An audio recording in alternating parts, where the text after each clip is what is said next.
Progressive knowledge চ্যানেলে স্বাগত জানাচ্ছি। আজকে আমি পঞ্চম শ্রেণীর 64তম ক্লাসটি নিচ্ছি। আজকের ক্লাসে আমি শেখাবো দশমিক ভগ্নাংশকে কিভাবে করে স্থানীয় মানে বিস্তার করতে হয়। তো আমি দুটো দশমিক ভগ্নাংশের সংখ্যা নিয়েছি, এটাকে আমরা স্থানীয় মানে কি করে বিস্তার করব। স্থানীয় মানে বিস্তার করে লেখার সময় আমরা প্রথমেই এই স্থানীয় মানের নামগুলো লিখে নিব। তো দশমিক বিন্দুর বাদিকে যে সংখ্যাগুলো আছে সেগুলোর স্থানীয় মান হবে একরকম, এবং দশমিক বিন্দুর ডান দিকের স্থানীয় মানগুলো কিন্তু আরেক রকম হবে। তো এই স্থানীয় মানগুলোর নাম যদি আমরা সঠিকভাবে লিখে নিতে পারি তাহলে আমাদের এই বিস্তার করে লেখাটাও খুব সহজ হবে। প্রথমে আমরা দশমিক বিন্দুর বাদিকের স্থানীয় মানগুলো লিখব।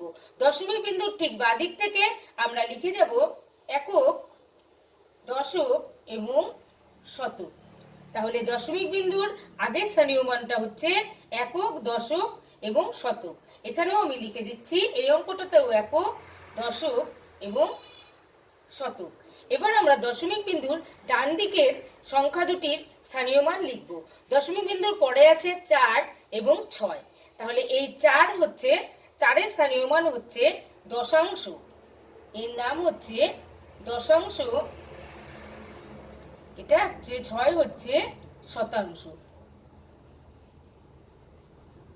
দশাংশ কথাটির মানে হচ্ছে 10 ভাগের থেকে 4 ভাগ নেওয়া, আর শতাংশ মানে 100 ভাগের থেকে 6 ভাগ নেওয়া।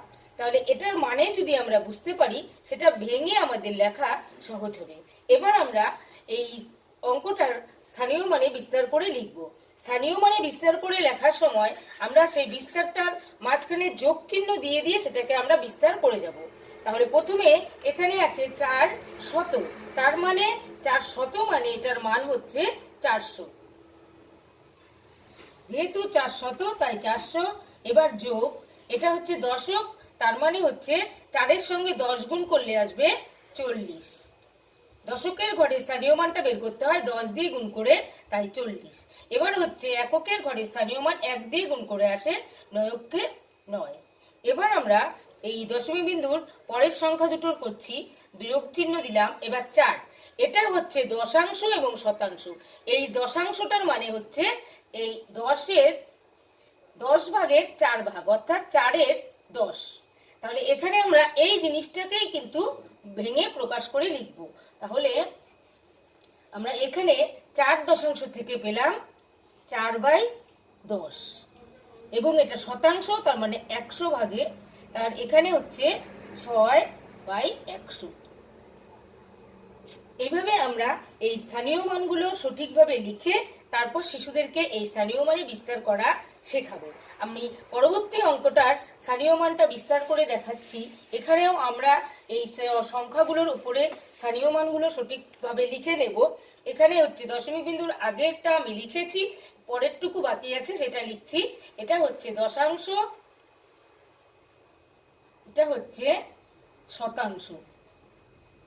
এখন এখানে যদি আরেকটা সংখ্যা থাকতো সেটা হয়ে যেত সহস্রাংশ। আর সহস্রাংশের ক্ষেত্রে কিন্তু যদি আমি কোনো একটি সংখ্যা 5 দশাংশ বলি, দশাংশর ঘরে যদি 5 থাকে তাহলে এর মানেটা হচ্ছে 5/10। আর শতাংশর ঘরে থাকলে সেটা হয়ে যায় 100, নিচে হয়ে যাবে তখন 100। এখানে শতাংশ থাকলে তখন এটা হয়ে যায় 100। আবার যখন সহস্রাংশ থাকে তখন সেটা হয়ে যায় 1000। তাহলে এভাবে আমরা এই দশমিক বিন্দুর ডান দিকের সংখ্যাগুলো স্থানীয় মান বের করি। তাহলে এই অঙ্কটা 2 শত মানে হচ্ছে 200, অর্থাৎ 100 দিয়ে আমরা শতকের ঘরে সংখ্যাটাকে গুণ করলে 200 পাবো। যোগ, এখানে কোনো দশকের ঘরে কিছু নেই, শূন্য, তাই আমরা এটা লিখব না। এখানে আছে এককের ঘরে 7, 7-এর ঘরে এটাকে 1 দিয়ে গুণ করলে আমরা 7ই পাবো। এককের ঘরে স্থানীয় মান 1 দিয়ে গুণ করে বের করতে হয়, তাই 1। যোগ, এবার শূন্য, এখানে কিন্তু আমরা স্থানীয় মান কি পাবো? শূন্যই পাবো, অর্থাৎ 0/10 লিখলে আমরা এখানে শূন্যই পাবো। তাহলে এটা আমাদের না লিখলেও চলবে। এখান থেকে শতাংশের ঘরে আছে উপরে 2, নিচে যেহেতু শতাংশ তাই এখানে হয়ে যাবে 100। এইভাবে আমরা দশমিক বিন্দুর বাঁদিকের ডান দিকের গুলো আলাদা আলাদা ভাবে কি করে স্থানীয় মান বের করতে হয় এবং কি করে সেটা বিস্তার করে লিখতে হয় শিশুদেরকে আমরা এইভাবে সহজ পদ্ধতিতে শেখাবো। আজকের এই ক্লাসটি ভালো লাগলে লাইক করবেন, কমেন্ট করবেন, শেয়ার করবেন এবং আমার পরবর্তী ক্লাসটি পেতে আমার চ্যানেলটিকে সাবস্ক্রাইব করে আমার সঙ্গে থাকবেন।